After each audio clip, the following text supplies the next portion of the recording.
যে শাহিদ কাপুর ডার্ক চরিত্রে always number one. কারণ ডার্ক ক্যারেক্টার, এখন তো শাহরুখ খান আর ডার্ক ক্যারেক্টার করে না, কিন্তু শাহরুখ খান যতদিন ডার্ক ক্যারেক্টার করেছে হয়তো ওভার ড্রামাটিক করে ফেলতো, হয়তো রিয়ালিজমের থেকে একটু দূরে চলে যেত, কিন্তু ডার্ক ক্যারেক্টার কিন্তু শাহরুখ খান 90-এর দশক বা 90 পরবর্তী দশকে ফাটিয়ে যেত।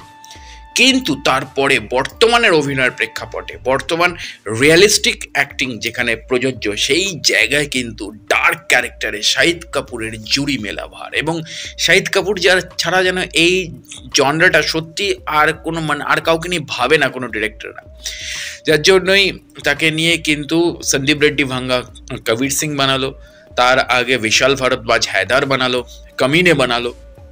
কামিনীতে যদিও তার যমজ ক্যারেক্টার ছিল।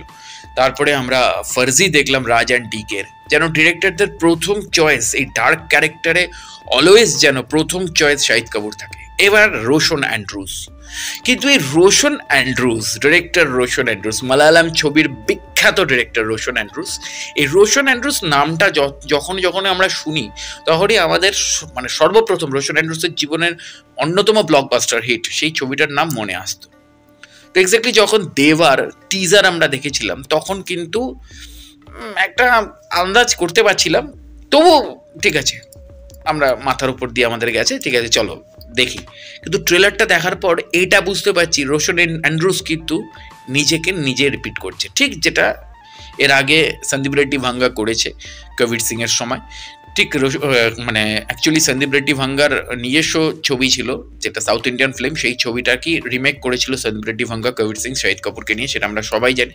তো এখানেও রোশন অ্যান্ড্রুজ তার 2013 সালের বিখ্যাত সিনেমা মুম্বাই পুলিশকেই বোধহয় কোথাও একটা কপি করছে, বা কোথাও একটা অনুপ্রাণিত হচ্ছে, বা কোথাও একটা কি বলবো সিকুয়েল পিকুয়েল স্পিন অন, হাজারটা তখন ওয়ার্ড চলে এসছে, এসব কিছু একটা করতে পারে। কিন্তু আলটিমেটলি প্রেজেন্টেশন দুর্ধর্ষ। কারণ ওই যে বললাম সাউথ ইন্ডিয়ান ডিরেক্টররাই যেন কোথাও শাহিদ কাপুরকে চিনতে পারছে, কিন্তু বলিউডের ডিরেক্টররা কোনোদিনও শাহিদ কাপুরকে ধরতে পারলো না। কি অদ্ভুত! হ্যাঁ, আমরা এর আগে দেখেছিলাম আজ থেকে 12 বছর আগে 2013 সালে আর রাজকুমার, র্যাম্বো রাজকুমার যেটার নাম ছিল প্রথমে, তারপরে সেটার নাম হয় আর রাজকুমার, একদম ফুললি মাস মাসালা কমার্শিয়াল ছবি, গল্প টল্প বলে যান। কিন্তু সেই ছবি প্রভুদেবার ডিরেকশন, সেই ছবিতে কিন্তু Shahid Kapoor as a hero perform করেছিল, এবং সেই ছবির বিখ্যাত গান ছিল সারিকে ফলসা, যেটা এখনো ট্রেন্ডিংয়ে চলে গানটা। তো এক্স্যাক্টলি তারপরে যতবার দেখেছি এই যে সন্দীপ রেড্ডি ভাঙ্গা, সে কিন্তু শাহিদ কাপুরকে নিয়ে কবির সিং করে 100 কোটি ক্লাবের মেম্বার করে দিল শাহিদ কাপুরকে। তারপরে রাজ অ্যান্ড ডিকে, ফার্জিতে তাকে নিল, এরা সব তো সাউথ ইন্ডিয়ান ডিরেক্টর। তারপরে এই রোশন অ্যান্ড্রুজ মালায়ালাম সিনেমার ডিরেক্টর, মানে বলিউডের ডিরেক্টরে কোনোদিনও শাহিদ কাপুরকে সেইভাবে ইউজই করলো না। হ্যাঁ, সঞ্জয় বনসালি সাহাব তিনি হয়তো তার পদ্মাবতে নিয়ে এসেছিল, কিন্তু পদ্মাবত তো টোটালটাই রণবীর সিং এর সিনেমা, ওখানে তো দীপিকা পাড়ুকোনেরও কোনো জায়গা ছিল না। তো এক্স্যাক্টলি এইবার শাহিদ কাপুরকে নিয়ে ভাবা উচিত বলিউডের, কেননা শাহিদ কাপুরের চোখ কথা বলে। কোনো কিছু একটা ঘটনা দেখুন, আপনি ট্রেলারটা ভালো করে যদি দেখেন তাহলে দেখতে পাবেন যে ওর চোখটাই শুধু বলে দেয় পরের সিনে কি হতে চলেছে। এবং এটা আমরা ফার্জির ক্ষেত্রেও দেখেছি, এটা আমরা কবির সিং এর ক্ষেত্রেও দেখেছি, এটা আমরা হায়দারের ক্ষেত্রেও দেখেছি।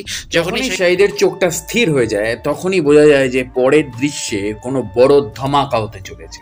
তো হেন শাহিদ কাপুরকে এবার বলিউডের যারা একেবারে কোর ডিরেক্টর, যারা প্রথম সারির ডিরেক্টর, তাদের কিন্তু এবার ভাবা উচিত। কারণ শাহিদ কাপুর এমন একজন অভিনেতা, এমন একজন আন্ডাররেটেড অভিনেতা বলিউডে, যাকে কিন্তু সেরকমভাবে এখনো অবধি ইউটিলাইজ করা হয়নি। ঠিক যেরকম যিশুদা ছিল আমাদের পশ্চিমবঙ্গের, যিশুদাকে কিন্তু সেরকমভাবে কোনো কমার্শিয়াল ডিরেক্টররা সেরকমভাবে ইউজই করেনি।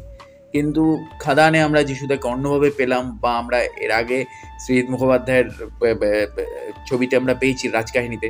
তো এক্স্যাক্টলি এরকমভাবে কিন্তু অভিনেতাদের একটা জন্ম হয় বহু বছর পর। তারা তো অভিনয় করতেই থাকছে, তারা হয়তো তাদের স্রোতের সাথে তাল মিলিয়ে চলছে, কিন্তু আলটিমেটলি তাদের নিজেদের যে খিদে, সেই খিদেটা কিন্তু তবু আমি বলবো যিশুদাকে এখনো অবধি আমাদের বাংলা ইন্ডাস্ট্রি ইউজ করেনি। যে হারে তামিল তেলুগু ছবিতে যিশুদা পারফর্ম করছে, সেই হারে কিন্তু আমাদের বাংলা ইন্ডাস্ট্রিতে তার চরিত্রকে ডিজাইন করা হয় না, বা অপুদার ক্ষেত্রেও, শাশ্বত চট্টোপাধ্যায়ের ক্ষেত্রেও। তো শাহিদ কাপুরের মানে আলোচনা মানে প্রসঙ্গে আজকে এই দুজনের নাম উঠে এলো বাংলা ইন্ডাস্ট্রি থেকে। তো এক্স্যাক্টলি সেই জায়গা থেকে দাঁড়িয়ে এইবার মুম্বাই পুলিশ, যেটা অ্যান্ড্রুজের বিখ্যাত সিনেমা ছিল মালায়ালাম ছবি, সেই সিনেমাটার যাতে অনুকরণ না হয় এটাই আমাদের একটা আশা থাকবে রোশন অ্যান্ড্রুসের কাছে। এবার দেখা যাক দেবার অন্যান্য আপডেটগুলো নিয়ে অবশ্যই আসবো। আর দেবার ট্রেলার দেখে থাকলে বা মুম্বাই পুলিশ 2013-তে পৃথ্বীরাজ সুকুমারের অন্যতম ব্লকবাস্টার হিট এবং রোশন অ্যান্ড্রুসের ডিরেকশন, যেটা এখন হয়তো আমরা সাসপেক্ট করছি দেবা হয়তো সেখান থেকে ইন্সপায়ার্ড কোথাও, কারণ ডিরেক্টরটা যেহেতু একই এবং প্যাটার্নটাও আমরা দেখলাম ট্রেলারে একই প্রায়।